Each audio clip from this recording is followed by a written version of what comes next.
নিয়ে আলোচনা করবো সেটা আসলে হচ্ছে বাংলার প্রস্তুতি আসলে আমাদের কিভাবে নিতে হবে। বাংলা প্রস্তুতির জন্য অবশ্যই আমাদের মাথায় রাখতে হবে যে আমাদের প্রশ্ন ব্যাংক বা সকল প্রস্তুতির জন্য, সকল জব বলি, বিসিএস বলি, ইউনিভার্সিটি প্রস্তুতি বলি, বিগত প্রশ্ন দেখে যে বিষয়টা আমরা বুঝতে পারবো সেটা আসলে কোনোভাবে বোঝা সম্ভব না। অর্থাৎ আর আরেকটা কথা তোমাদেরকে বলে রাখি, সেটা হচ্ছে প্রোগ্রেস একাডেমির সাথে থাকলে তোমরা ইনশাল্লাহ অ্যাডমিশন এবং আলিমের মাঝে, অর্থাৎ এইচএসসি এবং আলিম কম্বাইন্ড করার সাথে সাথে তোমরা অ্যাডমিশনকে কিভাবে সমন্বয় করে করবে এই বিষয়গুলো, প্লাস তোমাদের পরীক্ষার পরে যে সময়টা থাকবে অ্যাডমিশন পিরিয়ড, সেই সময়তে তোমরা গাইডলাইন পেতে এবং ধারাবাহিক ক্লাস পেতে আমি আশা রাখছি যে তোমরা সবাই প্রোগ্রেস একাডেমির সাথে থাকবে, ইনশাল্লাহ অনেক কিছু পাবে ইনশাল্লাহ। আর বাংলা প্রস্তুতির যেটা বলতেছিলাম সেটা হচ্ছে, তোমরা দেখতে পাচ্ছ যে আমার হাতে আছে হচ্ছে 22-23 সেশনে ঢাকা বিশ্ববিদ্যালয়ের বি ইউনিটের প্রশ্ন। তো আমরা প্রথমে প্রশ্ন সলিউশন করব এবং দেখবো যে আসলে কোন টপিক থেকে বেশি প্রশ্ন আসতেছে। ঠিক আছে, আমরা শুরু করি তাহলে। আমরা প্রশ্ন দেখতে পাচ্ছি যে প্রথম প্রশ্নটা ছিল হচ্ছে ফেব্রুয়ারি 1969 কবিতায় 21-এর চেতনার রং। অর্থাৎ আমরা দেখতে পাচ্ছি এটা হচ্ছে গদ্য পদ্য, অর্থাৎ সাহিত্য পাঠ থেকে প্রশ্ন আসছে, সাহিত্য পাঠ থেকে প্রশ্ন আসছে। এবং 2 নম্বরে দেখতে পাচ্ছি কেন কবি আজ এমন উন্মনা তুমি। এখানে উন্মনা শব্দের কোন অর্থ বহন করে এখানে বুঝতে হবে। সেটা হচ্ছে, এটা টেক্সচুয়াল প্রশ্ন কিন্তু গ্রামার বেসড, অর্থাৎ সাহিত্য পাঠ প্লাস হচ্ছে ব্যাকরণ।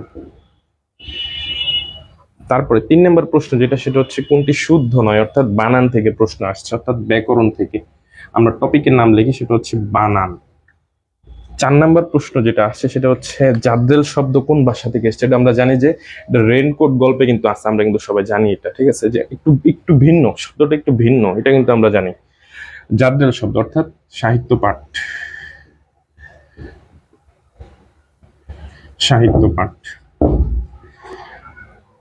তারপরে 5 নম্বর প্রশ্ন আমরা দেখতে পাচ্ছি যে সংযোগ চয় সঞ্চয়, এখানে ম রূপান্তরিত হয়ে ইও হয়েছে চ ড্যাশ ধ্বনি বলে। এটা উত্তর কি হবে? এটা হচ্ছে, আমরা দেখতে পাচ্ছি যে এটা হলো ধ্বনীয় বর্ণ বলা যায়। তো ধ্বনীয় বর্ণ টপিক থেকে আসছে, বা আমরা এটা সন্ধিও ধরতে পারি। ঠিক আছে, অর্থাৎ এখানে বর্ণের সেন্স জানতে চাইছে, অর্থাৎ এটা কি তালব্য না অঘোষ, অল্প প্রাণ না স্পষ্ট, এই ব্যাপারটা জানতে চাইছে। ঠিক আছে, তো আমরা এটাকে লিখবো হচ্ছে ধ্বনীয় বর্ণ, ধ্বনি বর্ণ আমরা এ দিয়ে ধরলাম হচ্ছে সন্ধি।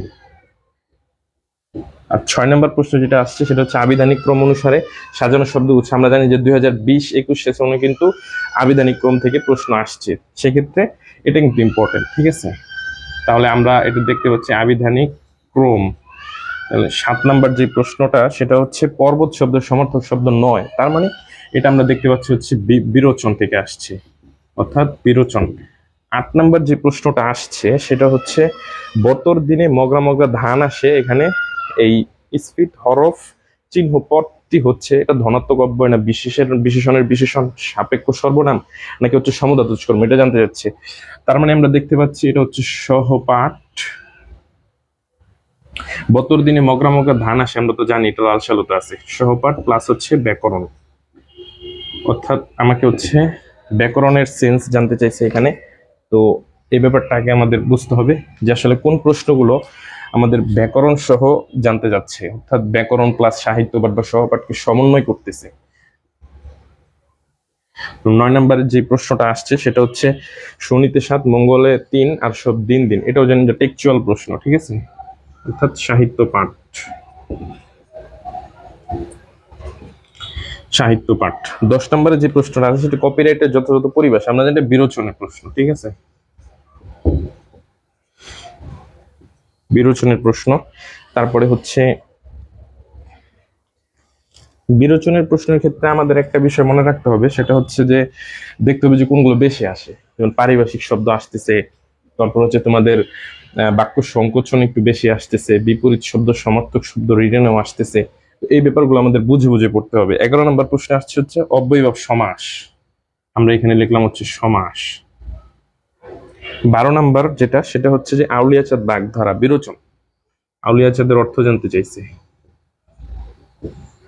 13 নাম্বার যেটা, সেটা হচ্ছে যে ইতিহাস বিষয়ে অভিজ্ঞ যিনি, আমরা জানি যেটা ইতিহাস বেত্তা হবে উত্তর, তো এইটাও বিরোচন। ঠিক আছে, আমরা 14 নম্বর প্রশ্নটা দেখবো, সেটা হচ্ছে লাল সালু উপন্যাসে প্রদীপের আলোর সাথে তুলনা করা হয়েছে কাকে? আমরা জানি মজিদকে করা হয়েছে, ঠিক আছে। বলছে যে এরকম যে সূর্যের আলো উদিত হয়েছে, সূর্যের আলোর কারণে হচ্ছে প্রদীপের আলো নিশ্চিহ্ন হয়ে গেছে, এরকম একটা লাইন আছে, আমরা সবাই জানি। তো সেটা হচ্ছে লাল সালু থেকে আসছে।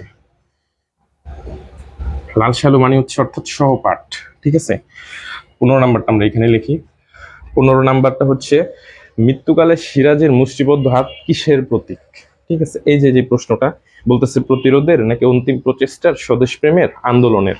তো এইটা হচ্ছে কি, এটা সিরাজউদ্দৌলা থেকে আসছে, আমরা সহপাঠ লিখি।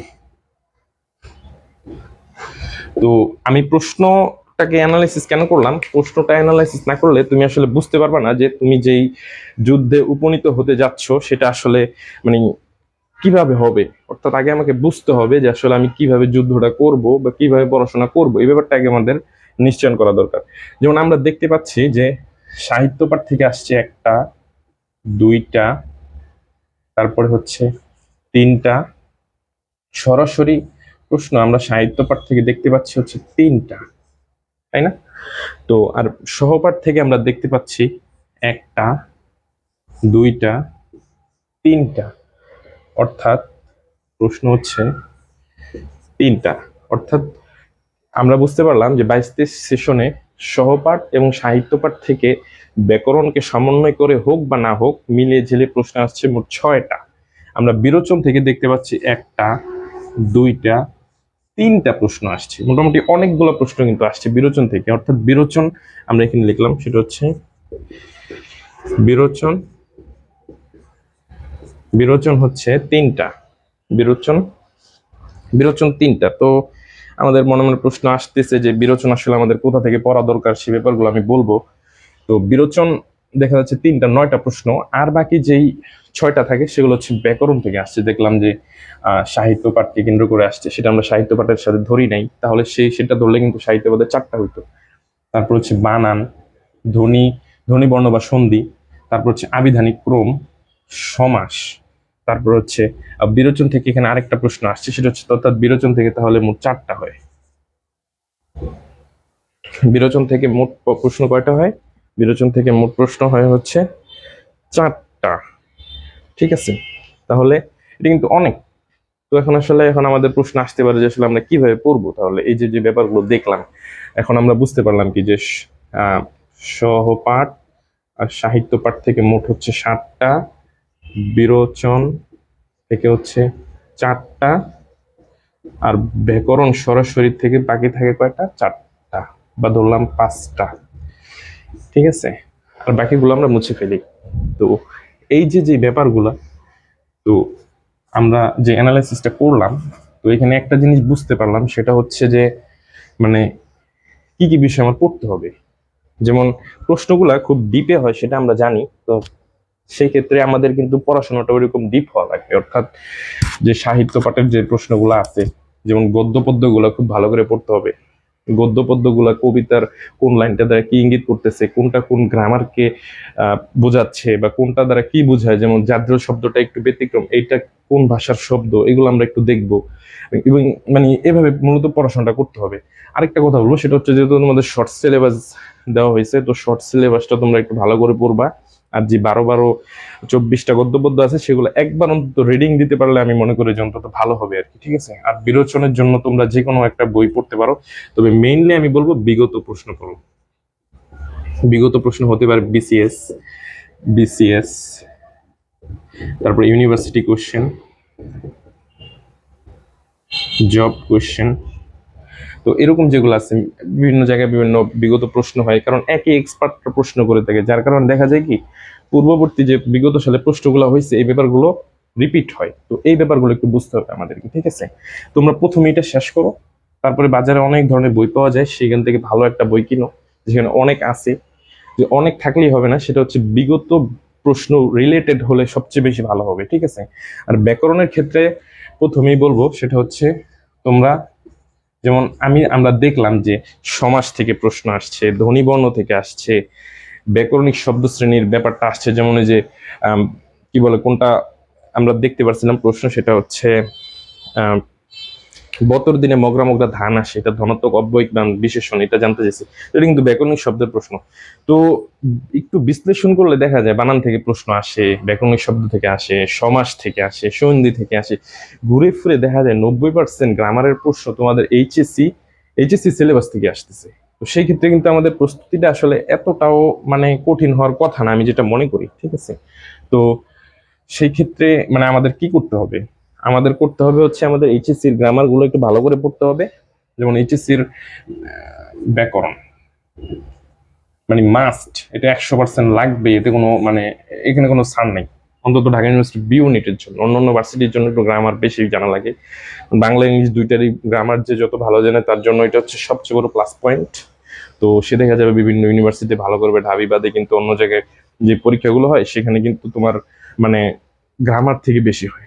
দেখবা যে ইংলিশের সব প্রশ্ন গ্রামার, বাংলার জন্য বেশিরভাগ প্রশ্ন হচ্ছে গ্রামার থেকে, অর্থাৎ গ্রামারের সবচেয়ে স্ট্রং পয়েন্ট থাকতে হবে তোমাকে, ঠিক আছে। অর্থাৎ আমাদের ওভারঅল পড়তে হবে হচ্ছে সাহিত্য পাঠ সহপাঠ খুব ভালো করে। সহপাঠ থেকে প্রশ্ন মিস হবে না, এটা বলে দিলাম। দুইটা প্রশ্ন মাস্ট, মানে এটা 100% আসবে, কোনো সন্দেহ নাই ইনশাল্লাহ। ঢাকা ইউনিভার্সিটির প্রশ্ন গত 2-3 বছর বা 4 বছরের প্রশ্ন দেখা গেছে যে সহপাঠ থেকে কখনো প্রশ্ন মিস হয় নাই। এই ব্যাপারটা অবশ্যই মনে রাখতে হবে যে প্রশ্ন মিস হয় নাই। সাহিত্য পাঠ থেকে দেখা গেছে কিছু কিছু কবিতা আছে, ফেব্রুয়ারি 1969, তাহারই পরে মনে, যেমন বিদ্রোহীটা এবার একটু ভাইরাল টপিক ছিল, যদিও এটা থেকে প্রশ্ন হয় নাই। তো এরকম যে কবিতাগুলো আছে এগুলো তোমরা দেখবা, যেমন আমি কিংবদন্তির কথা বলছি। তো এই ব্যাপারগুলো একটু ভালো করে দেখতে হবে, ঠিক আছে। আর বিরোচন যেহেতু এবার বেশি প্রশ্ন আসছে, এইটাও খুবই গুরুত্বপূর্ণ। 4টা প্রশ্ন কিন্তু অনেক, যেহেতু পাস মার্ক হচ্ছে 5, ওইখানে যদি আমি 4-এ 4 পেয়ে যাই এটা তো অনেক কিছু। তো বুঝতে পারছো ব্যাপারটা? তো এই ব্যাপারগুলো আসলে দেখতে হবে। অর্থাৎ ওভারঅল হচ্ছে সাহিত্য পাঠ সহপাঠ ভালো করে পড়তে হবে, তারপর হচ্ছে বিরোচনটা দেখতে হবে আগে বিগত বছর, তারপর হচ্ছে ব্যাকরণও তোমরা প্র্যাকটিস করার সময় বিগত বছরকে প্রাধান্য দিতে পারো। আগে এইচএসসি সিলেবাস কমপ্লিট করবা, তারপরে যে ব্যাপারগুলো বাকি থাকে, খুব বেশি বাকি থাকে না তোমাদের, দেখা যায় হচ্ছে সন্ধি, তারপর হচ্ছে ধ্বনির পরিবর্তন, এরকম কয়েকটা টপিক বাকি থাকে আসলে, আর বাকি সবগুলাই মোটামুটি হয়ে যায়। তো এই হচ্ছে ওভারঅল বাংলার প্রস্তুতি এমসিকিউর জন্য। অন্যান্য ভার্সিটিতে এইভাবে পড়লে আসলে তেমন কিছুই বাকি থাকবে না ইনশাল্লাহ। তো মেন কথা হচ্ছে যে মানে আমাকে পড়তে হবে, আমাকে জানতে হবে, আমাকে অনুসন্ধিৎসু মন রাখতে হবে। যেমন জাদ্রেল কোন ভাষার শব্দ, এটা যদি তুমি অনুসন্ধিৎসু মন রাখতা, এটা কিন্তু তুমি পেয়ে যেতা, এটা খুবই সহজ হইতো। তোমাদের সময় যেরকম প্রশ্ন হবে না সেটা তো আর বলা যায় না, এরকম একটা ব্যতিক্রম প্রশ্ন দিয়ে দিবে।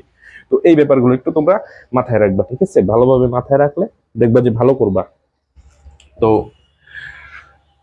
এই ব্যাপারগুলো দেখলে খুব বেশি কিছু বাকি থাকে না ইনশাল্লাহ।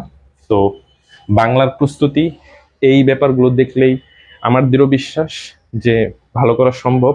বিরোচনকে প্রাধান্য দিতে হবে, ব্যাকরণকে সবচেয়ে বেশি, সাহিত্য পাঠ সহপাঠ এটা তো অবশ্যই আমার আলিম বা এইচএসসিতে আমার কাজে দিচ্ছে, তো এইটাও সবচেয়ে ভালো করে পড়তে হবে। কারো যদি বিরোচন পড়তে সমস্যা হয় সে অ্যাডমিশন সিজনে পড়ো, এখন দরকার নেই।